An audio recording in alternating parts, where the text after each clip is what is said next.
The idea we are going to take a look at in the Caro Kann is a must-know for every Caro Kann player, at least for the black side and for the white side if he or she wants to play it. So let's just start. We are going to use the game Gofsthein against Gofsthein-Postny from 2010 as a model game. So white started slightly different here with c4, then came c6, e4, d5, e takes d5, c takes d5, and d4. And we are in the so-called Panov Variation. And we can also reach this position with a slightly different move order. This way. This is the more standard way of reaching the very same position. So now let's start to talk about the idea. As you can see, white has 4 pawns in the center and the queen side, basically, while black has the same amount of pawns in the center and on the queen side, but as you can see, there is basically this 4 against 3 or 3 against 2. And white might try to capitalize this and try to create a passed pawn on the queen side. But before we start looking deeper into this, let's just follow the moves which were played. Knight f6, a very standard move, and knight c3.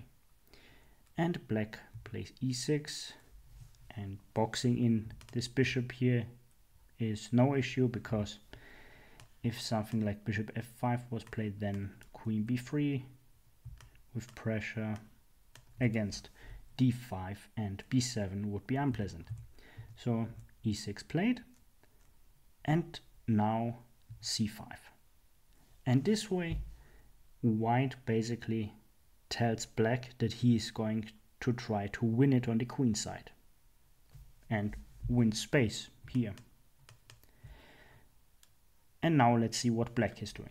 Black plays bishop to e7, white plays knight to f3, and black castles, white plays b4. And now it's very important to choose an idea. Black has 2 options. Either b6, which looks very conventional because it's just questioning this pawn, and it might be captured, or also a5 might be played depending on what white is going to play. But there is a second plan, and we are going to take a look at this plan, and this is knight to e4. And this plan tends to be a little bit more aggressive, at least in my opinion. Let's see why. So knight e4 is obviously attacking this knight on c3, so white must do something about it. So taking here might not be the best option, because as you can see, this knight here must go to c4 now after f6, so these pawns tend to be weak after knight c6, and black has a very decent advantage. So this is no options for white, and this is the reason. So therefore queen c2 is played here. And now black continues with f5. However, there is a move that is almost unknown, and this is knight to c6. And now it's very difficult for white to find something, and the only option might be something like rook b1, and then black has e5, already breaking in the center as early as move 10, while the bishop is not developed and the king is still in the center. So let's go back. Black plays f5 and white plays bishop to d3, continuing development. Of course, white wants to castle.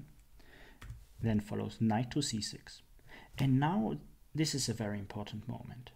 There is an issue with this pawn, and it must be defended. So there is this rarely played idea, rook b1. and this is basically freeing up this pawn. So why is this important? Let's take a look. Bishop to f6, attacking this pawn a second time. So white needs to defend it a second time. Knight to e2, it's defended. a6, a4. And now the pawn moved to a4 in one move. And black might continue with g5 and might follow b5, a takes, b5, a takes, b5, and this position looks nice, but it's equal. So let's go back. There's also this h3 move. Then follows bishop to d7, castles, g4, h takes g4, f takes g4, and bishop takes e4. And now it's very important that black finds the right move. This is g takes f3, and the reason is that after bishop takes f3, there's knight takes d4. And the position is roughly equal. So now let's go back and see why this is important. If black took the bishop on e4, then simply knight to e5, knight takes d4, and queen takes e4, and this position is very unpleasant for black. So avoid this if your opponent plays rook to b1.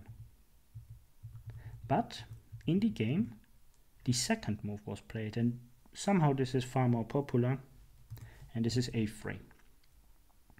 And as you can see, or as I have mentioned, in the other line a4 was played in one move, and now a3 has been played.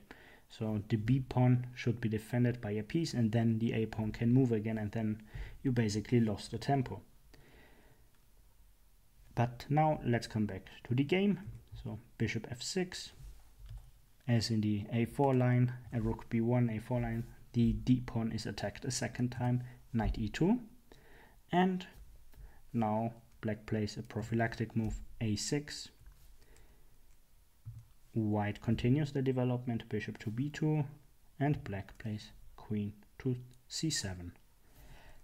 White castles, and now this is very typical for this sort of stone wall structure, to play g5 and attack on the king's side.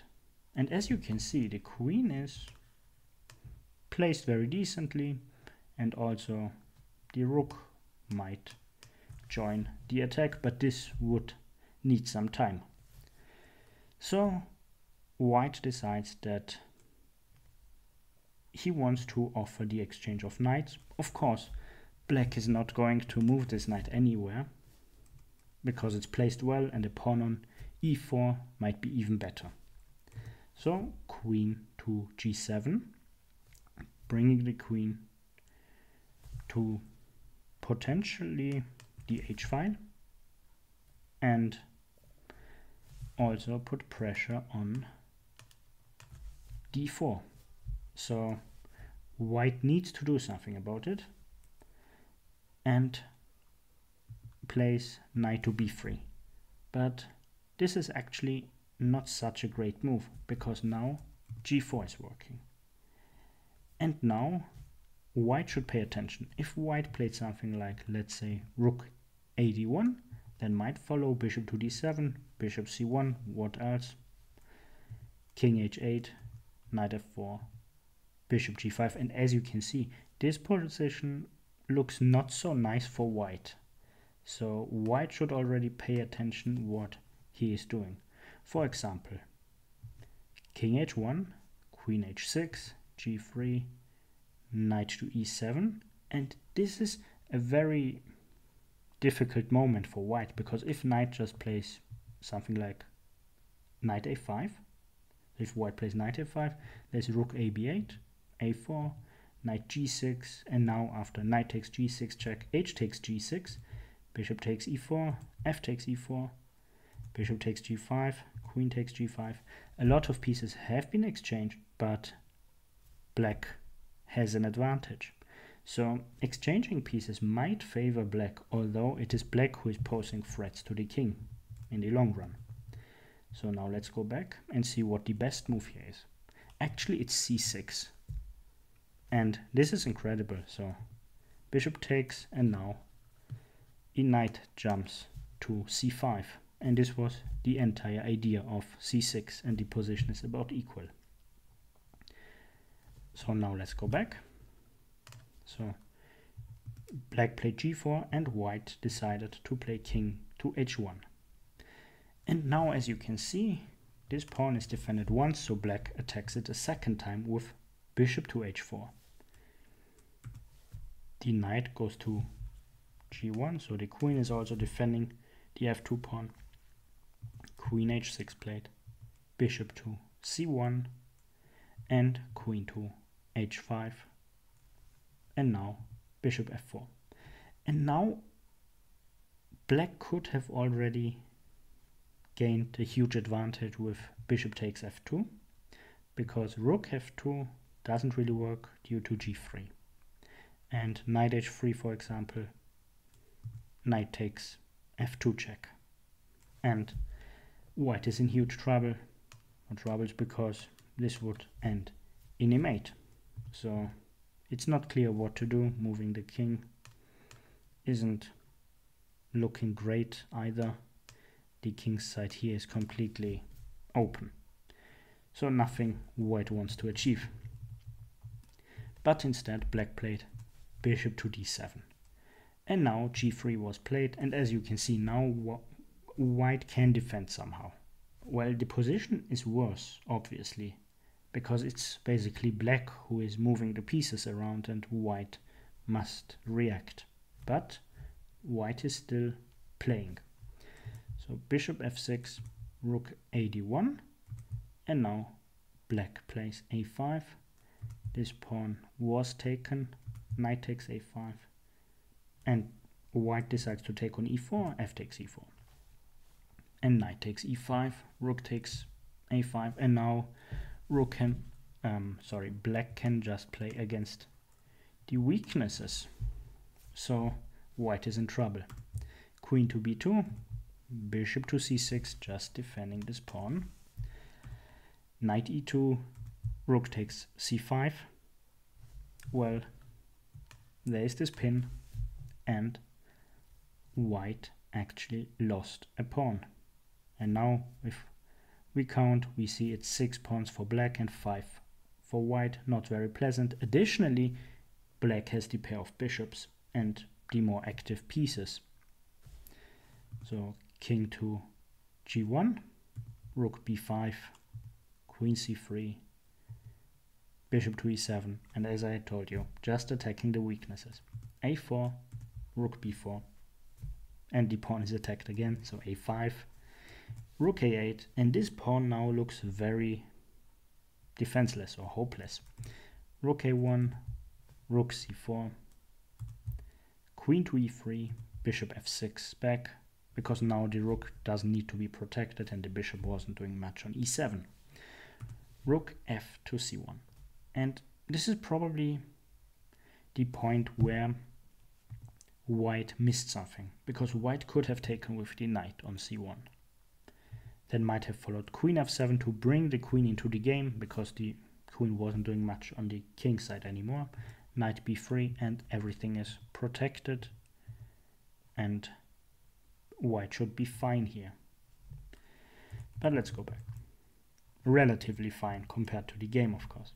So instead the queen took on c1, and now you can see that this knight is still not doing much.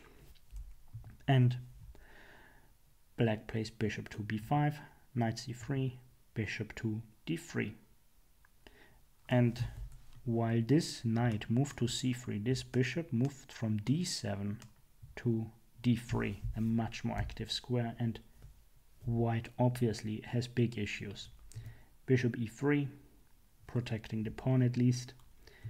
Rook c8, an annoying pin. Queen b2, and now black realized, okay, the queen is out of the game, let's bring it back. Queen to f7, rook a3 played, over-defending the knight.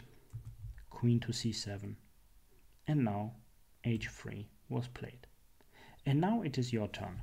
Try to find a good plan for black. I will wait a few seconds while you take a deeper look.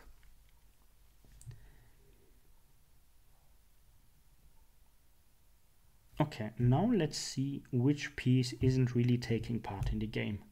And this is obviously the bishop. The only piece not attacking, or it's attacking d4, but it could attack much more valuable pieces. For example, simply the rook on a3, then might follow rook b3, and then we just collect the pawn on a5. Rook b3, because this knight needs to be defended. So queen takes a5, bishop d2, and now e3. And black is completely winning. Let's say f takes e3, then again your turn. Try to figure out what the idea of e3 was. Well, I hope you found it. It was just queen d8 and then queen f8, bringing the queen to the king side.